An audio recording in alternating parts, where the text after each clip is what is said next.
Hi everyone, welcome back to our channel. In today's video, I'm going to show you how to verify identity on the Coinbase app. It is a very simple and easy process, so let's dive right in. First of all, find the Coinbase app on your home screen. Now open it. After opening the app, you will see something like this on your home page. Now you can see I have already verified my account. So to verify your identity on the Coinbase app, you need to add your citizenship or your driver license.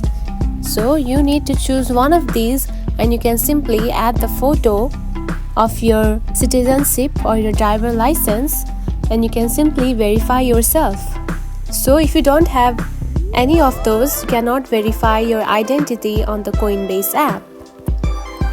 And that's it. This is how you can verify your identity on the Coinbase app.